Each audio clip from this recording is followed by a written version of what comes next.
ढक जाते हैं थोड़े बहुत, नीचे कुछ पहनते नहीं है, नंगे ही घूमते हैं पूरे दिन और केवल केश गूंथ करके सुंदर घुंघराले केशों को यहाँ बांध के एक मोती की लड़ बांध देती हैं, उसमें एक मोर पिच्छ लगा देती हैं। अच्छा, यशोदा मैया का एक इतना सुंदर भाव है।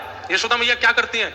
सुबह उठती हैं, स्नान ध्यान करके और सब घर के कामों से निवृत्त होकर फिर ठाकुर जी को उठाती हैं और उठाने के बाद मैया नहवाती नहीं है लाला को, तो अपने सुंदर वस्त्र पे ही जल लेकर के निचोड़ के गीले गीले जल हो जाते हैं, उससे मुख पहुंचती है, नाक पहुंचती है, माथा पहुंचती है, गला पहुंच के सर्वांगीण अंग पहुंच देती है। और पहुंचने के बाद फिर ठाकुर जी का सर्वांगीण श्रृंगार करती हैं, आंखों में काजल लगाती हैं, तिलक लगाती हैं, केश गूंथ करके सुंदर जूड़ा सा बना देती हैं, उस पर मोर पिच्छ लगाती हैं, ठाकुर जी को सुंदर सुंदर आभूषण पहनाती हैं, हाथों में बाजूबंद कड़ूला आदि सब पहना करके ठाकुर जी को सुंदर तैयार कर देती हैं। और सुंदर तैयार करके फिर मैया ने एक दूर जाती हैं और दूर जाकर के फिर लाला की आरती करके नजर उतार करके बलैया लेती हैं और बलैया लेके फिर क्या करती हैं? फिर लाला को गोद में बैठा करके नेक से सब काजल ऐसे फैला दें, यहाँ पे कानन के कुंडल टेढ़े मेढ़े कर दें, वस्त्र आभूषण जितने भी हैं सबको इधर उधर उलझा देती हैं, केश थोड़े थोड़े खोल देती हैं, मुखमंडल पर आ जाते हैं, लाली माँ जो उष्ठ के आसपास लगी उसको ऐसे फैला देती हैं, थोड़ी रज लेकर के मुख पे लगा देती हैं, बुरे बावड़े कर देती हैं लाला को, क्यों? कोई की नजर ना लगे। अब चलो जा बाहर।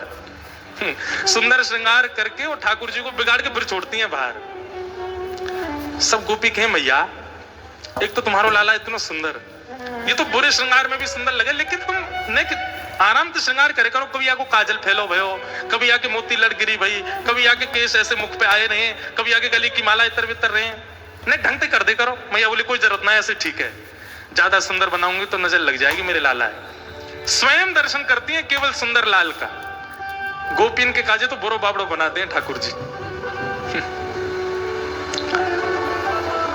ऐसे ठाकुर जी। एक दिन ठाकुर जी भीतर बैठे और तभी एक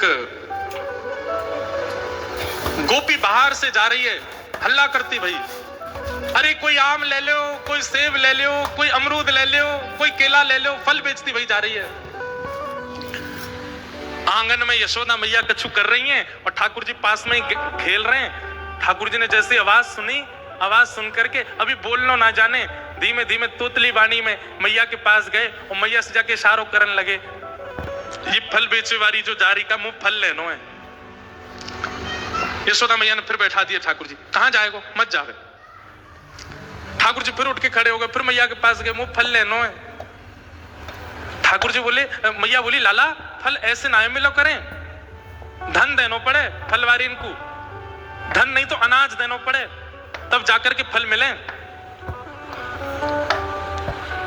ठाकुर जी बोले मैं दे आऊंगा, मुझे जान दो। मैया बोली अच्छा चल जा, फल खरीद के ला, आज मैं देखूं तो कैसे लावेगो।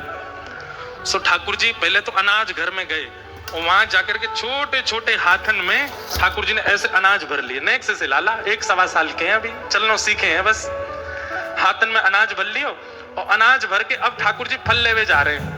तो अनाज तो भर लिए लेकिन यहाँ से हाथ ऐसे खुले हुए, सबरो अनाज नीचे गिरते जा रहा है और वहां में भी बड़े लोग तो भैया संभलनो जाने, बालक तो कूदते भय जा रहे हैं, ठाकुर जी जोड़ते कूदते भय जा रहे, सबरो अनाज गिरते जा रहा है और यशोदा मैया इस लीला को देख रही है, लाला आज फल लेवे जा रहा है, खरीदवे जा रहा है। जैसे ही नंद भवन के सामने थे वो गोपी निकली, तोतली वाणी में ठाकुर जी चिल्ला रहे, अरे फल वाली रुक जा, अरे नेक रुक जा। और उसका स्वर जैसे ही सुना है, ठाकुर जी का स्वर, जैसे ही देखा नन्हे से गोपाल जी केश घुंघराले फैले हुए हैं, सुंदर आभूषण पहने, हाथ में गेहूं लेकर के दौड़ते उछलते जा रहे हैं, सबरे गेहूं फैलते जा रहे हैं और इतनी तत्परता फल लेने की ठाकुर जी के मुख पर दिख रही है। उस छवि को देख करके वो फल बेकेवारी तो मोहित है गई लाल जी पे। विक्रेतु कामा खेल गोप कन्या मुरारी पादार पित चित्त वृत्ति, उसकी चित्त वृत्ति लग गई ठाकुर जी के चरणों में, बैठ गई, थोड़ी पे हाथ धर के ठाकुर जी को दौड़ते आते हुए देख रही है। ठाकुर जी समीप गए और समीप जाके हमें फल दे दे। गोपी ने हाथ आगे किया, पहले कछु दो। सो ठाकुर जी के हाथ से सबरे गेहूं फैल गए, एक गेहूं को दानो बचो बस। सुबह को लेकर करें ले जाके बल में जितना आवे दे दे। और एक गेहूं को दानो लेकर के गोपी ठाकुर जी को देख रही है और रूप माधुरी को देख करके आनंदित हो रही है।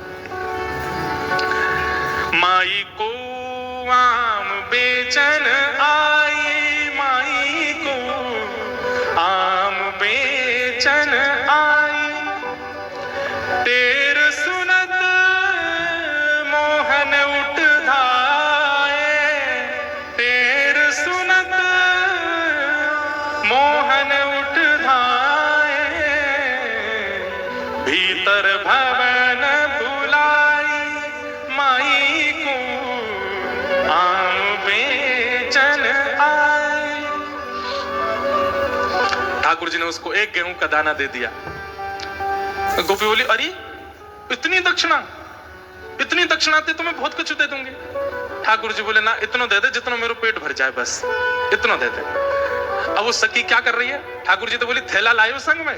ठाकुर जी बोले, थैला के बराबर तो हम ही हैं, कहां थे थैला ला में, ऐसी दे दे।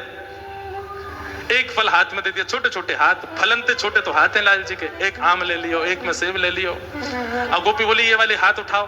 ठाकुर जी ने ऐसे उठाओ, एक केला यहाँ लगा दियो, बोले अब हाथ नीचे कर लो, ऐसे कर रहे हैं। दूसरा केला यहाँ लगा दियो, तीसरा यहाँ फल रख दियो, ऐसे ठाकुर जी के हाथ सबरे फलन में कर दिए। ठाकुर जी ने कमर पे एक कपड़ा बांध रखो, वो कपड़ा खोल करके वहां में खूब सारे फल खोस के एक गुर्र गांठ बांध दी, कर्री गांठ। सो ठाकुर जी के पेट पे फल बांध दिए। थोड़े छोटे छोटे कचू अंगूर हैं, वो ठाकुर जी के केशन के बीच में लगा दिए। एक आध कोई सामग्री यहाँ लटका दी। ठाकुर जी इतने सुंदर लग रहे हैं, उनके रूप माधुरी को देख करके वो फल बेचने वाली तो मोहित ही हो गई। ठाकुर जी जैसे ही नंद भवन जाने लगे, उसके तो मानो जैसे प्राण निकलने लगे। दौड़ते दौड़ते ठाकुर जी जा रहे हैं, कहीं से आम निकल के गिर रहे हैं, कहीं से केला गिर रहे हैं, कहीं से सब गिर रहे हैं। यहाँ आए थे तो एक अनाज का दाना हाथ में, नंद भवन पहुंचे तो भी एक ही फल लेके पहुंचे, सब गिर आए रास्ता में। गोपी उस स्वरूप को देख करके जैसे ही आगे बढ़ी, फल लेकर के चलने लगी। अब ये नहीं कह रही है आम ले लो, अमरूद ले लो, केला ले लो, अब तो कह रही है कोई घन श्याम ले लो री, कोई नंदलाल ले लो री, कोई घन श्याम ले लो री, कोई नंदलाल ले लो री। पूरे नगर में भ्रमण कर रही है, नंदलाल ले लो, घनश्याम ले लो, कृष्ण ले लो, मुरारी ले लो। ऐसा रूप है ठाकुर जी। कहां तक वर्णन करें, इतनी लीलाएं हैं श्री ठाकुर जी की ब्रज की। 11 वर्ष 56 दिन में ठाकुर जी ने उस प्रेम के समुद्र को प्रकट कर दिया वृंदावन में, जिसमें आज तक गोते लगा रहे हैं और लाखों वर्षों तक गोते लगाते रहेंगे लोग। वह प्रेम का सरोवर है।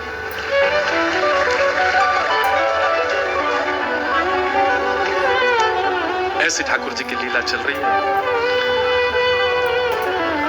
श्रृंग्यग्निड्यं शशि जलध्वज कंटकेभ्यः लीला क्रीड़ा परावति चलौ स्वसतो निषेद्धुम् ग्रह्याणि कर्तुमपि यत्र न तज्जनन्यो शोकादयापतुरनं मनसो वससान्। ठाकुर जी विविध विविध लीलाएं कर रहे हैं, उन सबका वर्णन यहाँ किया गया है। हम सबको प्रणाम, बस श्लोक